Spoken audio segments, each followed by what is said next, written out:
Hello, happy Wednesday, everyone. I hope you're all doing really, really well. Thank you for joining us for another installment of our In Conversation With series. Today I have the beautiful Anaïs Rheiner with us, who's going to be telling us all a little bit about her brand, how she got started in fine jewellery, and how she's been essentially pivoting the pandemic and the restrictions as all of us have been.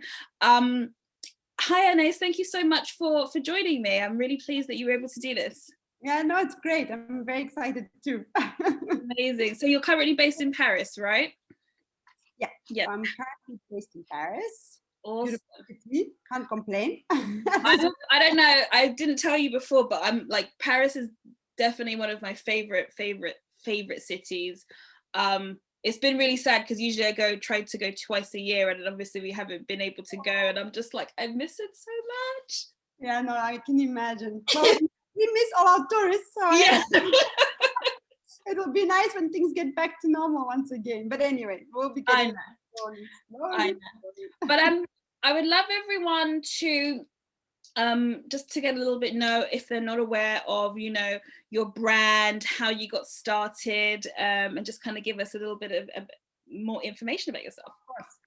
So, okay, I'll start a little bit with where I grew up, and like this will lead us to how I come to my jewelry. So I was born in Switzerland, and my parents moved to Africa, precisely in Zimbabwe, when I was one. So yeah, I didn't stay very long in Europe. And so I grew up in Zimbabwe, and my dad still is a geologist, so this is why he moved to Zimbabwe. And my mom adores stones, so that was a perfect combination. So my mom is a designer, jewelry designer in Zimbabwe. So she has her workshop there.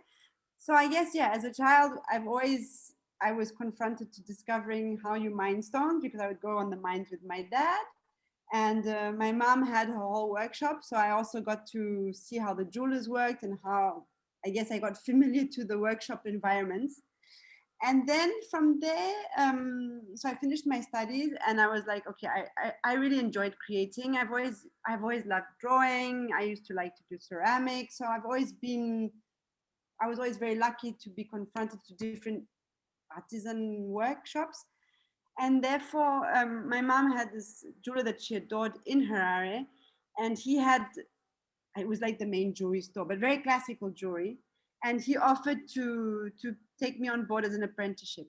So I did 2 years with him, where I worked with him, beside him, for 2 years every day. And in the beginning, I was really not very good with my hands, but it taught me a lot to sit next to him and work around him.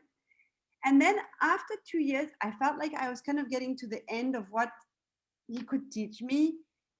And so I decided to go a bit further. And that's when I decided to move to South Africa, where they had specialized schools. So there's a couple of universities that proposed jewelry teaching, which was quite cool because it's not very far from home. So I was very happy. And I really wanted to stay in Africa at the time.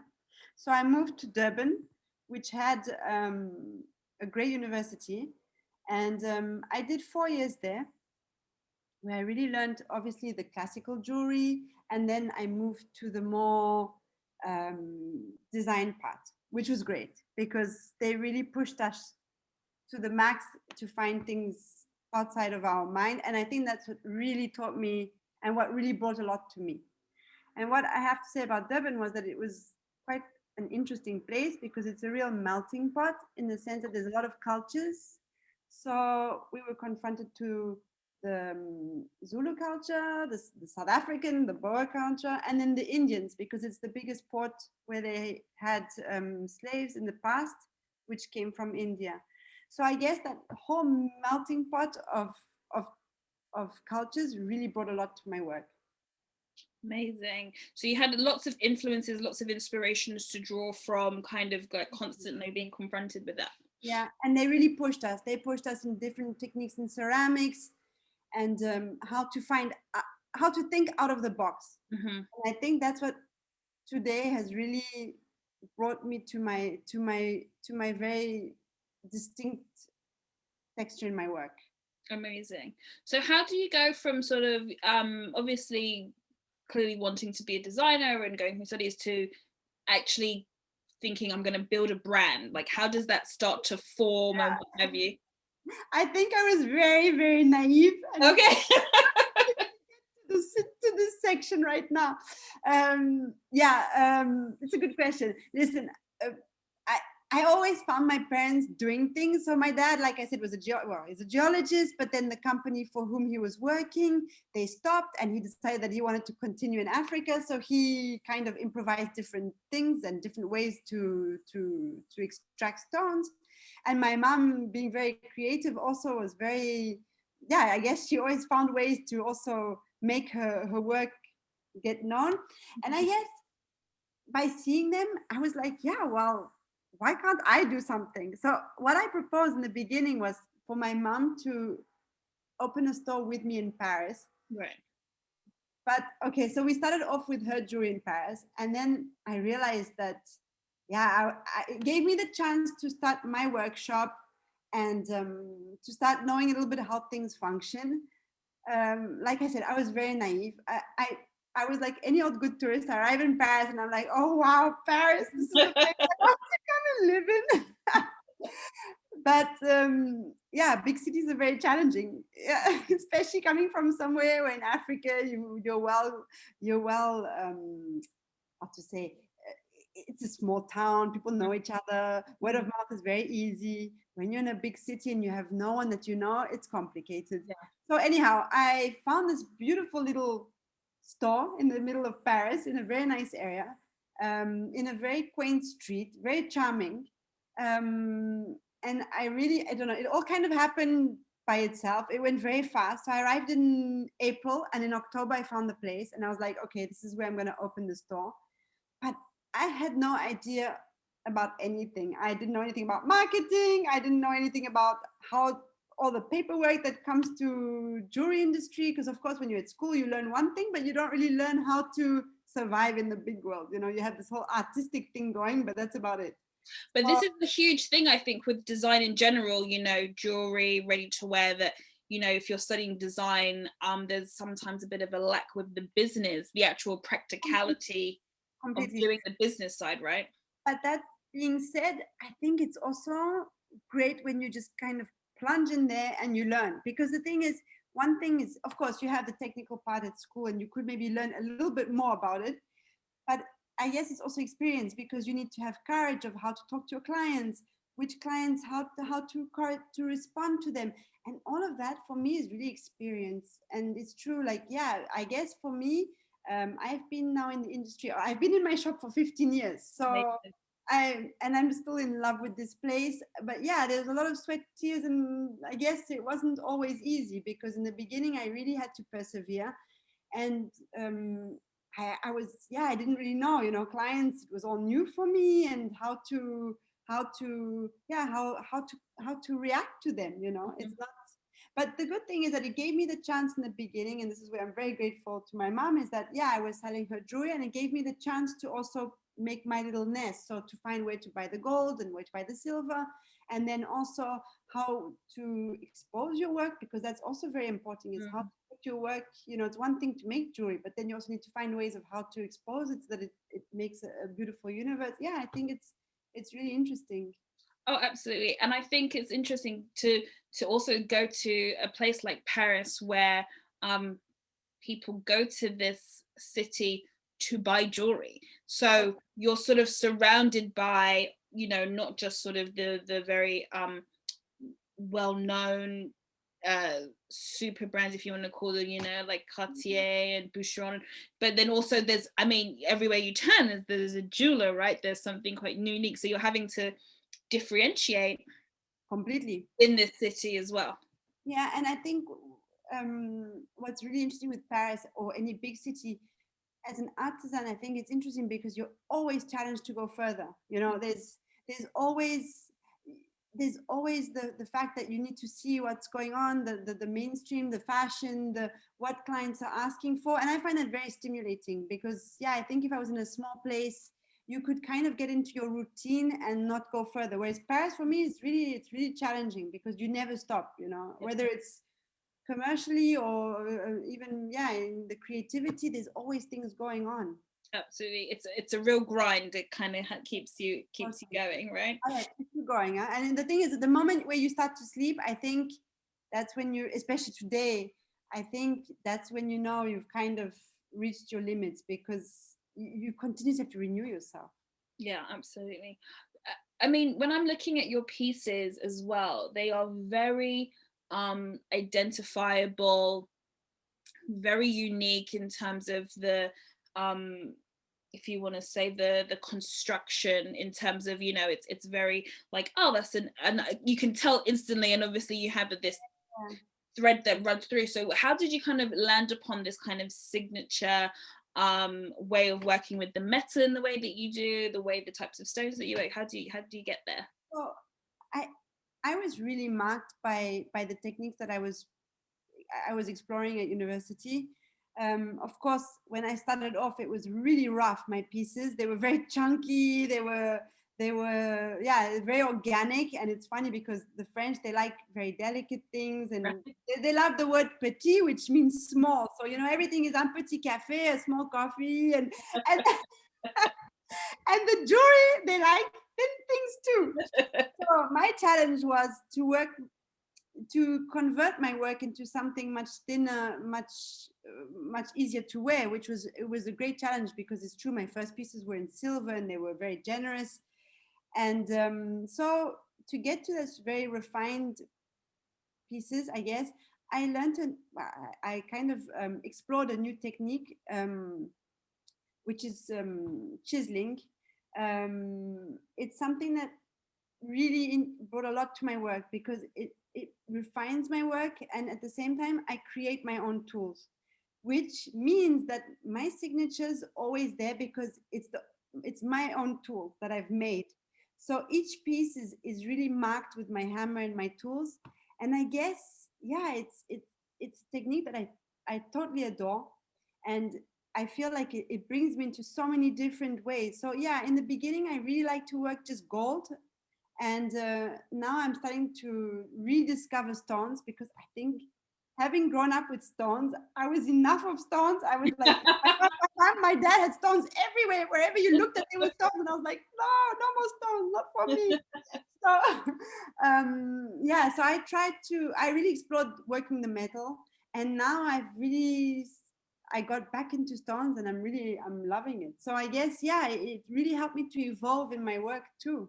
Absolutely. Yeah, because it's funny that you mentioned that at first you were sort of very generous and very chunky, and it's actually now that you've said that, I can now see that kind of connection, because now your pieces are, whilst they are very delicate in their own way, they still have that kind of stamp of being quite a statement piece, but still in that kind of refined kind of, you know, you've kind of shrunken it down, that kind of impression.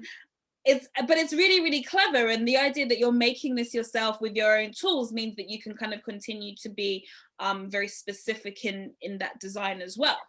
And also, of course, I mean, like I said, we're very lucky is that in Paris is that we have so much going on, that even with my techniques, I'm always looking at what's in demand. You know, what are the women looking for? Are we more into stones? Are we more? And that's what's great, is that I can always adapt my technique into what's happening today. Right. Yeah, you make it your own every time, which is cool. I was on your website the other day, and I got absolutely obsessed with that pink sapphire. Could be an engagement ring. I mean, yeah, stunning. It's totally beautiful. I love it too. Really stunning. Yeah, no, I do. I must say, I'm really totally in love with stones now. You come full circle. I can mix all these different colors, and I find it really, it can be quite. It changes your pieces in such a way that you can have a rock piece, like you can have a piece that looks more classical, or more pop. And I think it can be quite fun, and especially for engagement rings, I think now people are more and more open to suggestions. And I think that's a big, I mean, I'm getting a lot of demands now on really custom made pieces, which I think are very important, especially when you're asking someone for 100%. I think I always want to see something a bit unique when it comes to an engagement ring. I think it has a sense, if you're able to I think it says a lot more about the story, right? And then you get to about their, relationship, and if that's, I think it's really interesting. I'm interested also to know, because you were selling your mum's pieces before, are you very different in styles to your mum? Completely. Okay. Completely. We have nothing to do with each other. It's very funny. No, we really have. She works with very bold, precious. Well, no, semi-precious stones, but it's really, really chunky. You know, in Africa, there's space. You know, the Right. homes are Yeah. big. The women love to wear color. When Yeah. you come to Paris, everyone's in black, and everyone's got these small little houses, and we wear small little dainty things. No, my mom is very different, and that's what we laugh about because my stuff looks very small compared to hers. Oh, I mean, I We love don't that. have the same style at all. She um, has her own identity, and it's very, very determined. It's also very specific. and it's great because you're in completely the same field but have completely two different impressions, which is wonderful. Where else do you get your inspiration from? So I guess also I love traveling. So that's also something that's I could say really influences me also in my collection. So generally I try and do 2 collections per year. And it's true often during the month of August I try and go away, and that's the time where I can travel and get inspiration. So it's true I could also say Asia has been a big source of inspiration. Japan, I've been there a couple of times, and yeah, it really, yeah, I think the architecture is a big thing that also, Right. the places, to feel the places, to see the different, it can just be a simple detail that will just suddenly give me an idea, and then I'll be like, wow, okay, and then my collections come. Okay. So yeah, And no, do you definitely. sketch first, or do you kind of try to mold it out first? What's your I process? don't like to draw. I really like to design straight. I like to feel the material in which I'm working. So Right. I use wax. I sculpture wax. So I use specifically beeswax, which is very malleable. And so I really work in that. And then I sort of let myself get guided by what happens. Okay, that's cool. I didn't know that. Is that quite a general technique to use, like wax or beeswax? No. Okay. So it's my own little. That's a cool way. That's great. Yeah, no, it works for me. But yeah, no, it's definitely not the classical. After sculpting in wax, is a standard way of working in jewelry, but the beeswax that I use is not so common. Okay, awesome. Yeah, When for do you, uncommon jewelry too. We can't have the same kind of way. it's true. You gotta, you're committed. All the way. Where do you get your stones from? Where do you source from? So I get quite a big amount of my stones from Zimbabwe, Okay. because I think it's also very important to know where your stones come from. I am personally very affected by that. And then I also work with a small miner who works in Madagascar. Mm. So I was very lucky because I met all these special people through my dad. So yeah, we basically work through WhatsApp, and they come either sometimes when they go to when he goes to Brazil, he stops by in Paris, and then he shows me his stones. And then in Zimbabwe, same thing with WhatsApp. He sends me photos, and then I ask my dad to keep them aside, and then I come and pick them up, or we organize ourselves. And then also I do a lot of custom made pieces. So when it comes to custom made pieces, I have clients that bring me old rings, which I then recover their stones and redesign pieces like that. That's awesome to be able to kind of take one piece and completely transform it into something else, Doing that. something fresh. Do you ever is there anything that sticks out that has been very challenging with that type of process? So it's always very challenging, to tell you the truth, because generally it's not that the pieces are always sentimental, but well, I say that it's not true. Is that often people inherit jewelry that came from their aunts or their grandmothers or their parents, and there's always that little part of symbolic side which is important to them, but they know that that piece they will never wear again. So it's always how to convert something that they haven't ever worn to something that becomes symbolically something that they really enjoy to wear. Yeah. So if you identify yourself to my way of working, it generally seems to always work out. I've really, after, it's true, like I don't draw generally. I'm confronted more to women than to men, but they really trust me. They kind of say to me, okay, I want this, But then after, I usually work in the wax and I will show them the wax. It's not always easy for people to really identify it, but they can still get the volume of it, which I find is easier than a drawing, because a drawing you can go out and think, wow, this will be great, and then technically it doesn't work out the way you wished it to be. Right. So that's the advantage. After, yeah, it's never, it's always a little bit like when I'm starting to cut out the stones, I'm just like, oh my God, I hope this is gonna work out. Yeah, no, I've been very lucky. I touch wood, right? Until now, I've always had successful outcomes, so I'm okay. That's good. And I think it's nice to hear when, you're saying that your clients who come to you, they trust you. Yeah. They obviously trust your vision. And I think there has to be an element of trust. I say coming to a designer like yourself, because you do have quite a unique vision in terms of what your jewelry looks like. So they must understand that when they come to you already, that they are coming for something that's very, is really going to stand out. And Dominique, I think also, being here 15 years, it's really given me that, how to say, it's given me that I'm losing my words, but basically it's giving me that chance to really know what I want and what I can do, and I can guide my clients, which is what is really important, is to be able to say, well, that there's no ways I'll be able to do, this will work or this won't work, but that really came from experience. It's not something that came from yesterday. And that's why also making custom pieces, it hasn't been many years that I've been doing that. I could say it's been now maybe 4 years that during the lockdown, strangely enough, well, strangely yes and no, I've pretty much had only custom made pieces. It's been really easy. And I think a lot of women have taken the time to go through their things, cleaning up, not only cooking, but cleaning up and looking at what's in the drawers and thinking, okay, well, what can I do with this? And yeah, I've had a lot of women that bring their own old jewels that I've been converting into new pieces. And I think it's also creating something for someone. There's also their part of creation, because they have to exchange with me and they have to express themselves, and I need to get to know them a little bit before making a custom made piece, of course. Of course, yeah. So what's your general process, especially during lockdown, in terms of someone kind of approaching you to do a custom piece? How does it, is it on call? Do you do WhatsApp? How do you do it? So generally, it's been working with WhatsApp, and also being in a quaint street, I've had a lot of appointments where women would just come and they would bring their jewels, we would look at it together, and then I would propose to them, okay, I'm going to make you a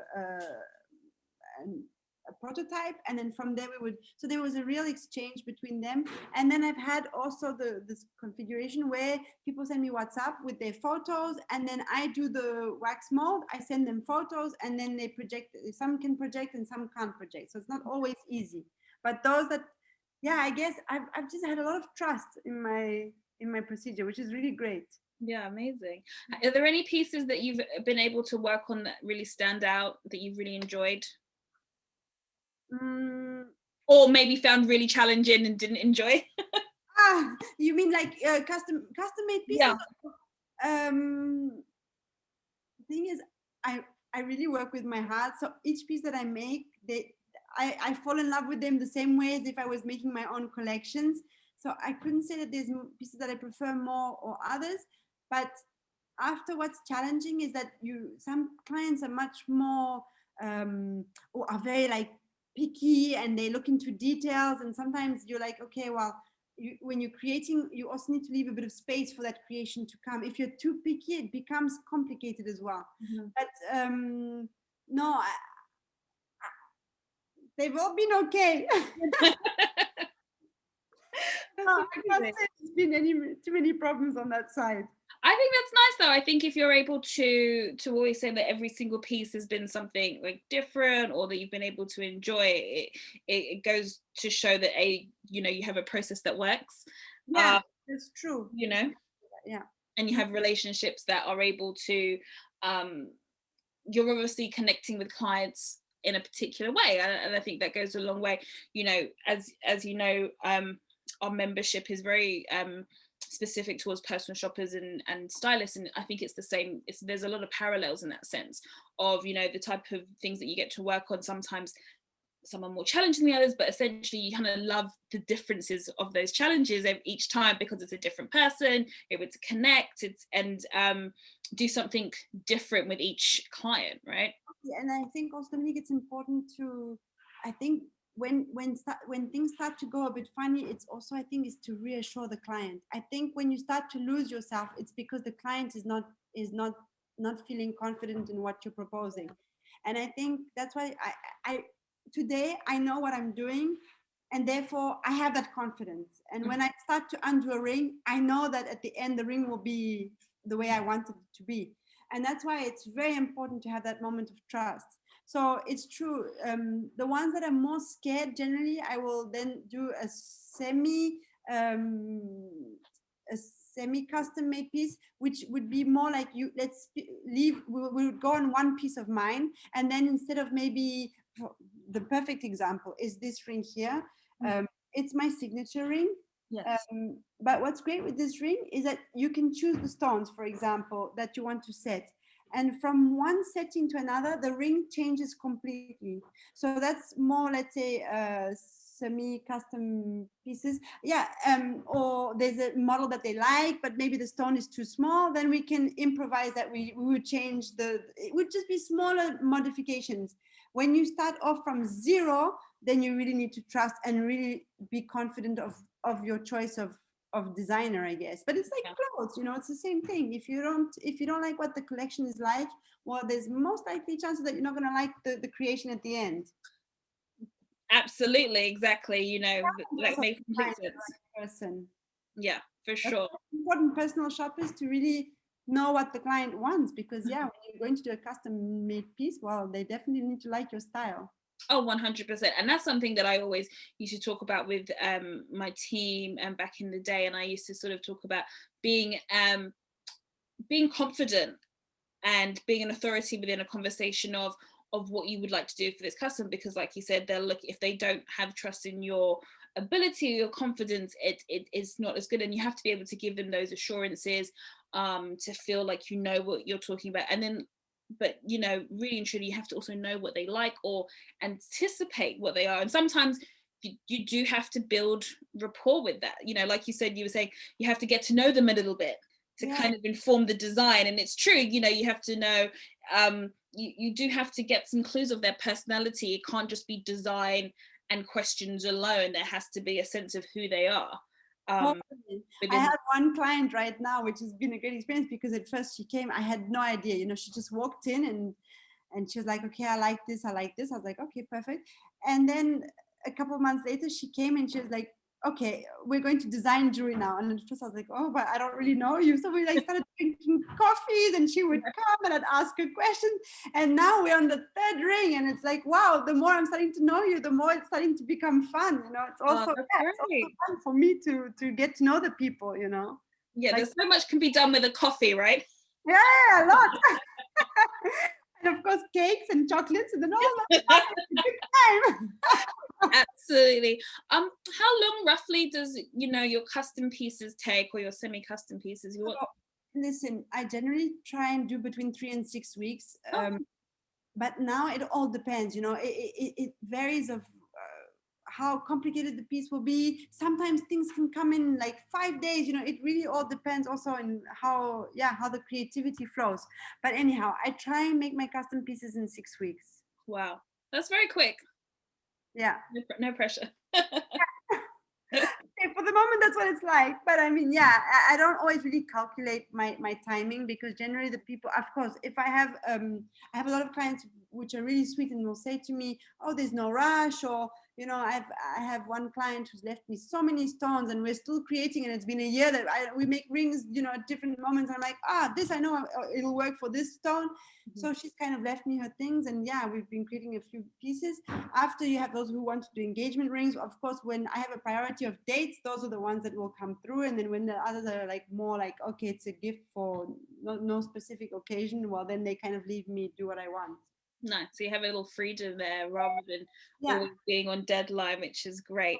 So you have this beautiful maison in Paris, and you were sort of talking about, you kind of happened upon it. Do you make everything there? So I have everything in my boutique. Listen, I call it more my atelier boutique because I have my workshop. So everything is here, and then I expose all my collections in the shop. So that's also nice and reassuring for the client because they can really see my workbench, which is rare now in Paris because security wise, people prefer to be in the higher levels. Like this is a little bit less accessible, but yeah, no, that's what's also very nice is that there's really this exchange that people can still see that the stuff is really being made. And yeah, I make everything by myself, so the only thing that I don't do is the settings. So I work with a great setter who works for the Place Vendôme, which I can really trust. Yeah, because it's also the whole trusting part. Of course, when you have someone's stones or diamonds, you don't really want to be giving them to any old person. So I've been working with him now for the last 10 years, and he really knows my work, and he really knows how to also work the gold in the same way as my textures. So we're a good partner. So yeah, coming back to yeah, my workshop is in the same place. Amazing. And do you find, are there other where you're based, are there a lot of other jewelers around? Are you quite sort of by Quite a couple now. There's a very beautiful, very high-end jeweler that's here, NAD, who's been here for many years, and they've just now upgraded their workshop. They are no in the sixth in Saint-Germain-des-Prés. There's quite a lot of jewelers, and it's an arty area. There's a lot of galleries, yeah. and so I guess yeah, I mean it's a good place to be for Yeah. sure. It's definitely the where you expect to see the creativity, Yeah, like you said, exactly. the artisan type boutiques, etc., etc. Oh, So you feel in good company. yeah, no, I wouldn't see myself elsewhere. If I would have to move, I wouldn't know where to go, because you see where you have like the Place Vendôme, it's great, but it's all the big brands, Mm. and I'm not a big brand at all, even though I work precious stones and precious metal. But my work is very personal, and it's a much smaller scale. So of course I would have to, and it's not the same kind of clientele. It's very Oh, different. for sure, absolutely. Um, just to let our members know, if you have any questions for Anais for towards the end, you can start writing in your questions now. But in the meantime, I'm really interested to know how you were affected with COVID, if you were affected in terms of the lockdowns, what it was like for you, because one of the things I heard from some personal shoppers and brands alike was that actually jewelry did really well last year, considering, and they just had to, it was more a case of, if they hadn't already pivoting to kind of be more virtual, more digital, etc., etc. So I'm just really intrigued to know, how was it for you? Did you have to make any changes, or? So it's been really crazy the last 2 years, because yeah, definitely, I mean, jewelry is really, I don't know, well, I guess I've got my theories, but yeah, no, there's definitely been a great a, a lot of work, I guess. So for me, like I said, my main clientele that really developed was the custom made pieces.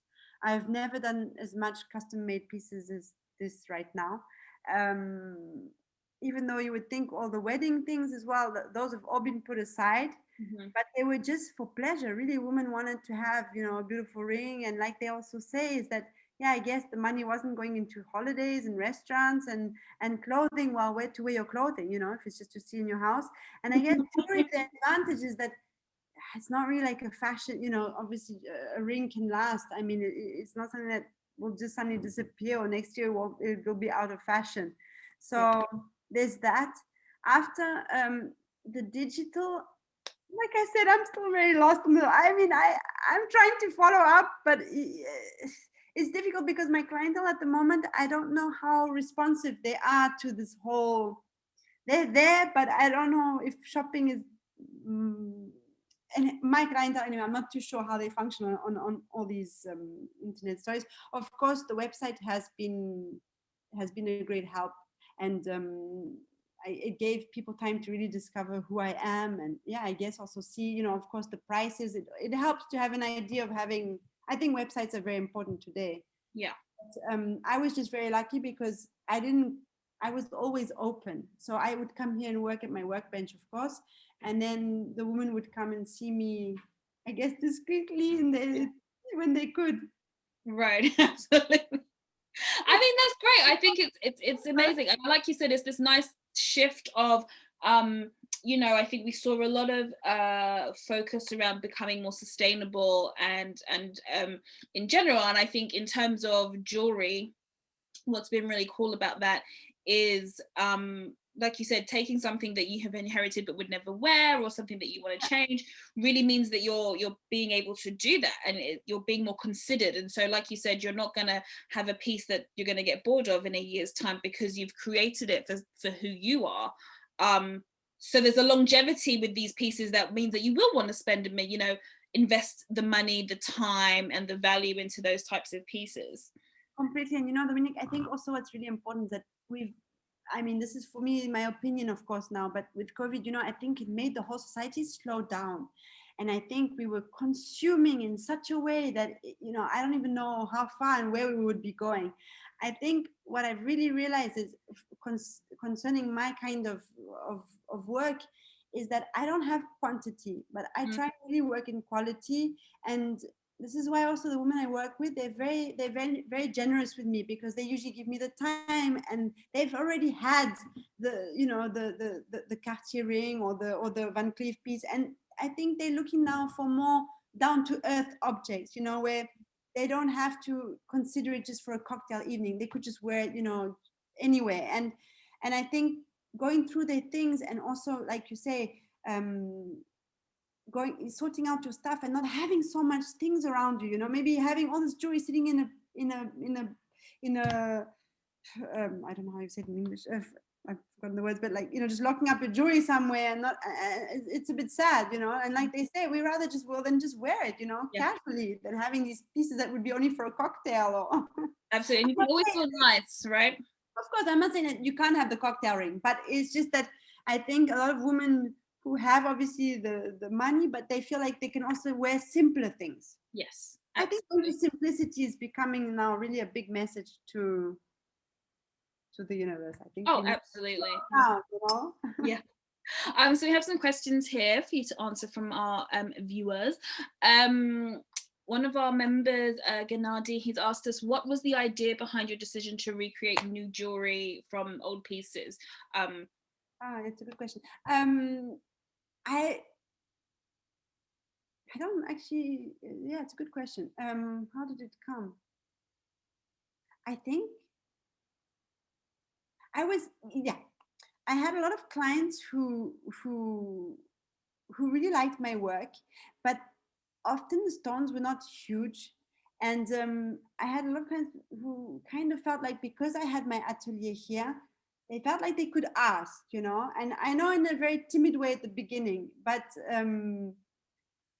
my very first client had this beautiful diamond, and I remember her asking me, like, yeah, I don't really know where to go, but I see you have a workshop, and I need to be somewhere where I trust. And I think the workshop really gave her the reassurance of being able to leave her things with me. And this is how it really started. Amazing. Kind of naturally happened with my clients. So obviously it was clients that already knew me, and that had already bought a couple of pieces. But yeah, and then I guess that started giving me confidence as well, because once I saw that it worked with her, I had other clients that then I started to propose it to my clients. And yeah, I guess word of mouth made it that's what happened. Amazing. Another question here from Anonymous. What's your favorite gemstone to work with? I love emeralds and tourmalines. They're really my favorite. Yeah. Beautiful. I love emeralds as well. So. Not everyone likes it, but I definitely do. I love green, but it's true. In France, we say it's an unlucky color. So. Oh, really? I didn't. Unlucky for some, maybe. Yeah. And then our last question here we have is, what would your advice be for someone wanting to get into making jewelry? Ooh, you have to be very, very, very patient. And I guess what's really important is, I think it's really important today to have your own identity. I think it's an industry that's become now very, very difficult, because there's a lot of jewelers. And yeah, I think it's important to really persevere. I think that's also an important word, because it takes time to get, people need to find confidence in you. Right. It's not easy today, especially when there's so many jewelers around you. And yeah, I guess today there's a lot of designers like me out here, and we need to find our own path. Find your groove. But it's a start. Yeah. No, I think that's great advice. Well, just one more last question before we have to go, sadly. What are you working on? Anything new? Are there any new collections coming out or are out that you'd like to share with us? I've started working on a collection of stacking rings, which are with squared stones, which are quite original. I don't know if you can actually see anything when I show on the screen like Oh, this. cool. Yeah. Yeah. Lovely. So they're really a mixture of stones, and I find them really fun. Like I think, yeah, they've got a very rock and roll way, and I guess also it really depends how you wear them, because you could, you know, wear them stacking like for a cocktail, and then you could wear them separately, which can also be fun, or you could wear them on your your index finger, which I find, yeah, you can really play with them. So that's what I'm working at the moment. Yeah, they're absolutely beautiful. We've had some comments from one of our members just saying, wow, beautiful. So I'm sure you'll start getting the inquiries now. Amazing. Well, this has been amazing. It's been wonderful chatting with Likewise. you. You are such a great energy, and I think Thank you, Dominique. You're too sweet. it's nice, and I think it's always great when we get to speak with people who are just very transparent and very just obviously you love what you do and it comes through, but you know you understand. So thank you so much for taking the time. Hope you enjoy the rest of your week, and to all our members, thank you so much for joining, and we'll see you soon. Bye. Thanks. Bye.